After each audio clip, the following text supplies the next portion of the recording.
అంటే పాలసీ వాళ్ళు మార్చుకున్నారు. స్పెషల్ స్టేటస్ అనేది కంట్రీ వైడ్గా ఏదికి లేదు. ఎప్పుడైతే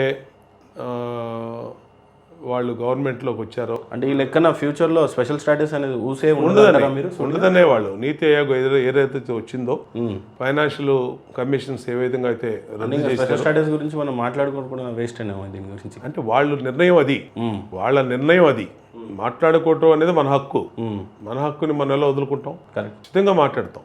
అది కాకపోతే వాళ్ళు కేంద్ర స్థాయిలో వాళ్ళు దేశం మొత్తం మీద ఉన్నటువంటి అన్ని రాష్ట్రాలకు మీద తీసుకున్నటువంటి నిర్ణయం అది.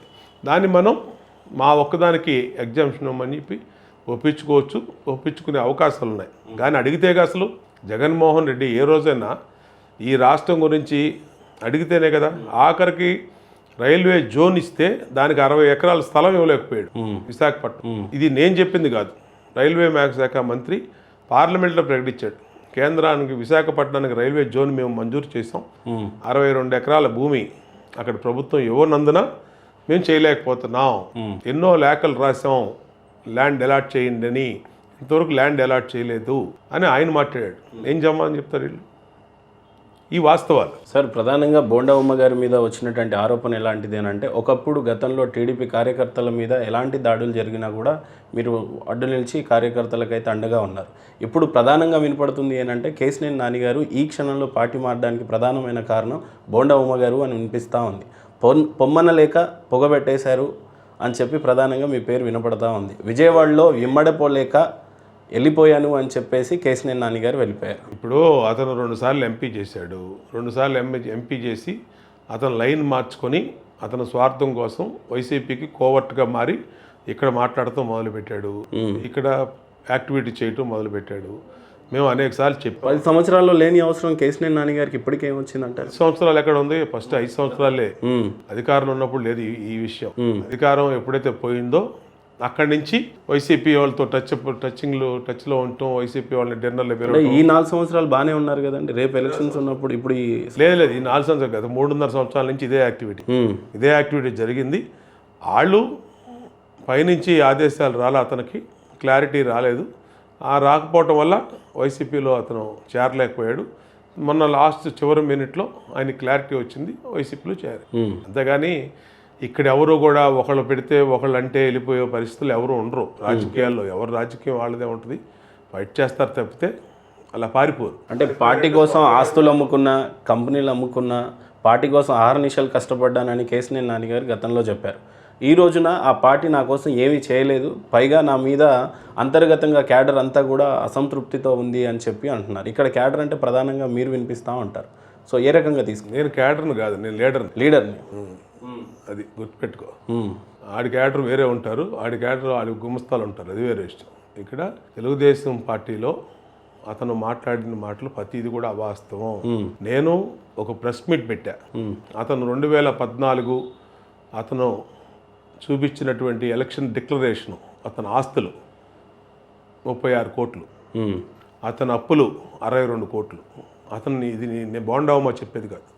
అతను ఎలక్షన్ కమిషన్ ఆఫ్ ఇండియాకి ఇచ్చినటువంటి ఎన్నికల అఫిడవిట్లో డిక్లరేషన్లో అతని అసెట్స్ అండ్ లయబిలిటీస్ డిక్లరేషన్ అది. అలాగే 2019కి వచ్చేటప్పటికి అతని అసెట్స్ 60 crores, అతని లయబిలిటీస్ 40 కోట్లకు వచ్చింది. నీకు ఉన్న ఆస్తే 36 కోట్లు, నువ్వు డిక్లేర్ చేసిన ఆస్తే 36 కోట్లు అయితే 2000 కోట్లు ఎక్కడి నుంచి ఖర్చు పెట్టావు? ఎక్కడి నుంచి నువ్వు అమ్మావు?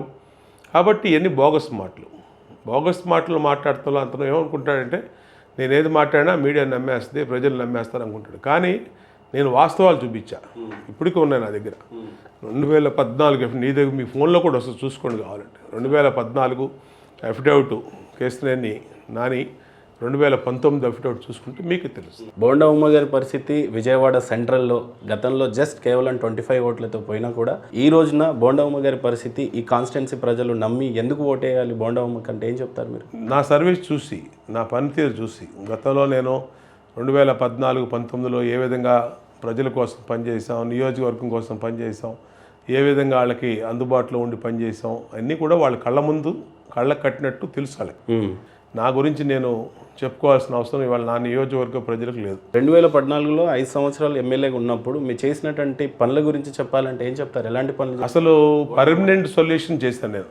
ఒక డెవలప్మెంట్ యాక్టివిటీ అంటే ఏదో తాత్కాలికంగా వాళ్ళకి రేషన్ ఇచ్చాం, పింఛన్ ఇచ్చాం అనేది కాకుండా ఒక మధురా నగరు, దేవి నగరు వంతెన నిర్మాణం కానీ, సింగనగర్ ఫ్లైఓవర్ కింద ఆర్యూబీ రైల్ అండర్ బ్రిడ్జ్ నిర్మాణం కానీ, మోడల్ రైతు బజార్ కానీ, మోడల్ పోలీస్ స్టేషన్ నిర్మాణం కానీ, అట్లాగే హెల్త్ సెంటర్స్ డివిజన్ల వారీగా ప్రైమరీ హెల్త్ కేర్ సెంటర్స్, ముఖ్యమంత్రి ఆరోగ్య కేంద్రాలు పెడతాం కానీ, అంతిమయాత్ర భవనం రాష్ట్రంలోనే ఏ ఎమ్మెల్యే ఏ పార్టీ కూడా చేయనటువంటిది అంతిమయాత్ర భవనం. అంతిమయాత్ర భవన్ అంటే చనిపోయినప్పుడు ఎవరైనా వాళ్ళ చుట్టాలు విదేశాల్లో ఉంటే 2 రోజులు 3 రోజులు రావడానికి పెడితే ఆ బాడీని క్రిమేషన్కి ఇంటి దగ్గర పెట్టలేరు కాబట్టి రెంట్లో ఉండేవాళ్ళని దాన్ని ఒక అంతిమయాత్ర భవన్ కట్టించి ఒక నూతన కాన్సెప్ట్ తీసుకొని దాంట్లో పెట్టుకొని వాళ్ళ అబ్బాయి వచ్చే వరకు కూడా వాళ్ళ బంధువులు వచ్చే వరకు వెయిట్ చేసేది అంతిమయాత్ర భవన్.